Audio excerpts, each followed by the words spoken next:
Hello friends, my name is Husna and welcome to my channel. Alice in Wonderland. Alice अद्भुत दुनिया में. One day, Alice was lying under a tree listening to her sister reading a story. एक दिन Alice पेड़ के नीचे लेटकर अपनी बहन से कहानी सुन रही थी. Suddenly, she saw a white rabbit scamper by. अचानक से उसने एक सफेद खरगोश भागता हुआ देखा. He had pink eyes and was wearing a blue coat. उसकी आंखें गुलाबी थी और उसने नीले रंग का कोट पहन रखा था. He took out a big watch from his waistcoat pocket and as he hurried away, he said, "Oh dear, I will be too late."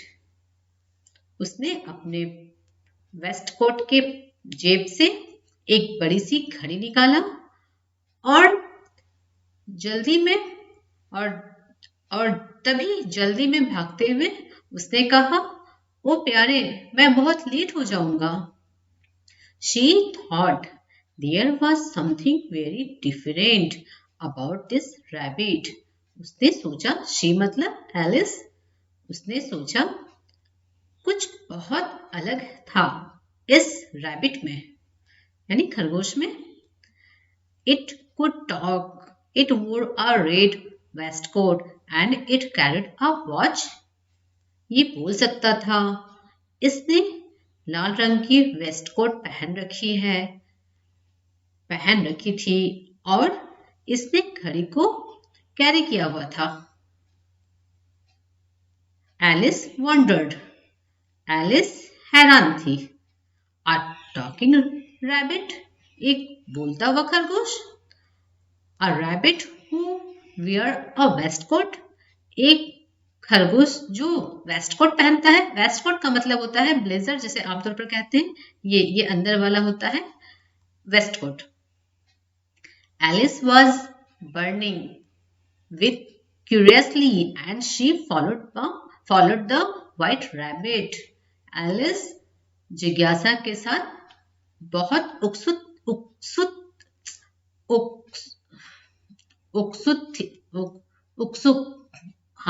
थी और उसने रैबिट का पीछा किया. बर्निंग का मतलब सिर्फ जलना नहीं होता है, बल्कि ज्यादा एक्साइटेड जो होता है ना, वो एक्साइटेड भी होता है. The rabbit started running and Alice followed the rabbit. खरगोश दौड़ने लगा और एलिस ने उसका पीछा किया. मैंने पिछले एक वीडियो के पहले वाले वीडियो में स्टोरी में मैंने बताया था स्टार्टेड का यूज. जब ऐसा कोई सेंटेंस हो, ऐसा करने लगा वैसा करने लगा, तो फिर स्टार्टेड लिखकर फिर जो वर्ब है उसमें आईएनजी लग जाता है और उसको जेरेंड बना दिया जाता है. जैसे कि यहाँ है द रैबिट स्टार्टेड रनिंग, यानी रैबिट दौड़ने लगा. The rabbit suddenly popped down a large rabbit hole. Rabbit अचानक से एक बड़े से रैबिट हॉल में उतर गया. रैबिट हॉल मतलब जो जमीन में बनता है खरगोश का, वो बड़ा सा हॉल वो लोग बना देते हैं उसमें रहने के लिए, उसी को कहते हैं rabbit hole. Alice jumped into the rabbit hole too. Alice भी रैबिट हॉल में कूद गई. The rabbit went down and down and down and down into the rabbit hole. Rabbit नीचे और नीचे और नीचे और नीचे रैबिट हॉल में चला गया. Alice said aloud, "Where am I?" Alice ने जोर से चिल्लाया, कहाँ हूं मैं? क्योंकि वो तो नीचे जा रहा था और साथ में एलिस भी नीचे जा रही थी क्योंकि वो भी तो कूद गई थी. How many miles down have I fallen? कितना मील मैं नीचे आ चुकी हूँ। फॉलन मतलब आ जाना, गिर जाना। अब कितना नीचे मैं गिर चुकी हूँ ये बोलना अच्छा लगेगा क्या? तो सेंटेंस को समझकर फिर अपने लैंग्वेज में उसको ट्रांसलेट करना ही बेहतर होता है। अगर वर्ड टू वर्ड ट्रांसलेट किया जाए तो कई बार मीनिंग अजीब सा दिखने में लगता है, सुनने में लगता है। I must be getting somewhere near the centre of the earth. मैं पक्का पृथ्वी के केंद्र पे कहीं पर पहुंच रही हूं। She wondered will I sleep through the earth to the other side.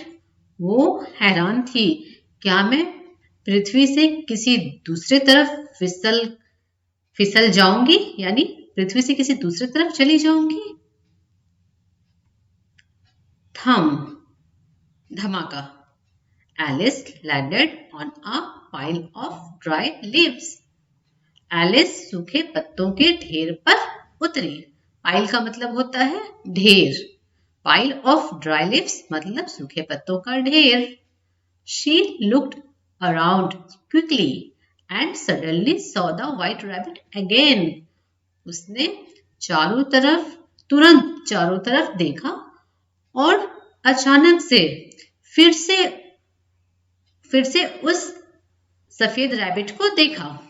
The white rabbit यानी उस रैबिट को, जिस रैबिट के बारे में अभी बात हुई थी। It disappeared saying, oh my ears and whiskers, how late it's getting. वो कहता हुआ गायब हो गया। ओ मेरे कान और मुझे, कितना देर से ये मिला। इट्स जो होता है, इट्स में बाकी चीजों में जैसे कि एलिस के ऊपर अपस्ट्रॉफी एस लगा दिया जाता है तो एलिस का होता है, लेकिन इट के साथ रूल्स चेंज हो जाता है। इट के ऊपर जब अपस्ट्रॉफी और फिर एस लगा है तो इसका मतलब होता है इट इज या इट हैज। तो ये इट इज है।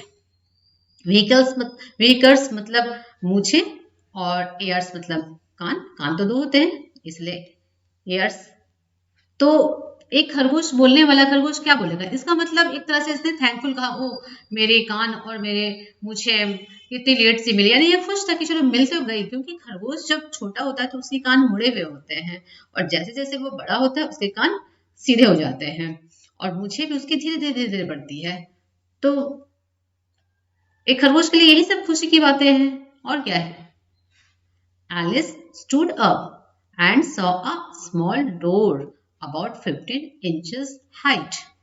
Alice खड़ी हुई और एक तकरीबन 15 इंच के दरवाजे को के छोटे से दरवाजे को देखा। It was too small for her to go through. ये उसके उस पार जाने के लिए बहुत छोटा था, यानी उस लायक बहुत ही छोटा था कि वो अंदर जा सके, यानी जाने के लायक नहीं था। She saw a glass table with a golden key on it. उसने कांच का टेबल देखा जिस पर सुनहरी चाबी रखी थी। अब इसको अगर वर्ड टू वर्ड ट्रांसलेट किया जाए तो क्या हो जाएगा? उसने कांच का टेबल देखा, गोल्डन, उसके ऊपर गोल्डन की के साथ। कितना अजीब लगता है। तो इसलिए हमेशा वर्ड टू वर्ड ट्रांसलेट नहीं किया जाता है। जो सही सुटेबल हो अपने लैंग्वेज में उसी तरीके से ट्रांसलेट कर दिया जाता है। She tried the little golden key in the lock and to her delight it fitted. उसने गोल्डन की को लॉक पर ट्राई किया और उसकी खुशी, यानी वो खुश हुई कि ये फिट हो गया। Alice opened the door and looked into the loveliest garden she had ever seen. Alice ने दरवाजा खोला और अब तक के सबसे प्यारे गार्डन को देखा। She had ever seen, यानी अब तक जितना भी उसने देखा था उन सब में सबसे प्यारा garden. how she longed to be among those beds of bright flowers and those cool fountains. वो वो कितना चाहती थी, वो कितना उत्सुक थी। लॉन्ग का मतलब होता है कि बहुत ज्यादा ललायत, हाँ जी ललायत, ललायत यानी बहुत ज्यादा इच्छा होना। वो कितनी ललायत, लॉन्ग्ड का मतलब ललायत थी, वो कितनी ललायत थी to be among those beds of bright flowers, उसके चमकीले फूलों के बीच में रहना, यानी उसके चमकीले फूलों के बीच में और उसके ठंडे फाउंटेन्स के बीच में रहने के लिए। बेड्स का मतलब होता है बेड या बेड्स जो भी है, रोज बेड यानी कि फूल जहां पर उगाया जाता है वो जगह, फ्लावर बेड्स यानी कि फूल जहां पर उगाए जाते हैं वो सारे जगह, इसलिए बेड्स कहा गया है। वो एक एरिया जो होता है जहां फूल उगाए जाते हैं उसको फ्लावर बेड कहते हैं या फ्लावर्स बेड्स कहते हैं। और किसी भी खास फूल का भी नाम अगर लिया जाए कि रोज बेड, तो फिर जहां पर खास रोज उगाए जाते हैं उसको रोज बेड कहते हैं। बेड का मतलब कोई यहाँ पर बिस्तर का बात नहीं है कि मैं वहां बिस्तर लगा लेती, ऐसा कुछ बिल्कुल भी नहीं है।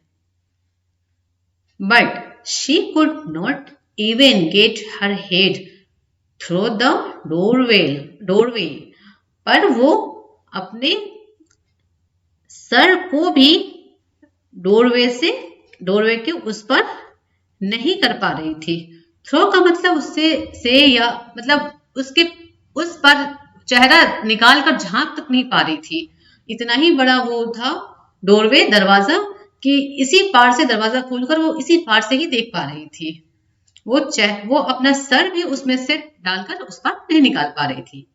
ओह how I wish I could become smaller, oh कैसे भी काश मैं छोटी हो जाती। शी एक्सक्लेम्ड लाउडली, उसने जोर से चिल्लाया। अब यहाँ पर आप सोचेंगे इसके बाद क्या होगा, तो मैं बता दूं ये जो एलिस है, एलिस की जो स्टोरी है, ये स्टोरी एक उपन्यास से लिया गया है, नॉवेल से लिया गया है। इसमें हर चैप्टर में ऐसी ऐसी अजीबोगरीब दुनिया होती है और ये सारा कुछ एलिस का सपना होता है। वो चिल्लाई, इसका मतलब उसकी नींद टूट गई। ये जो फर्स्ट पैराग्राफ है यहाँ पर कि वो लेटकर अपनी बहन से कहानी सुन रही थी, यहाँ तक रियल है। इसके बाद सडनली इसके बाद जो शुरू होता है, यहाँ से वो सुनते सुनते एक्चुअली सो गई थी, लेट कर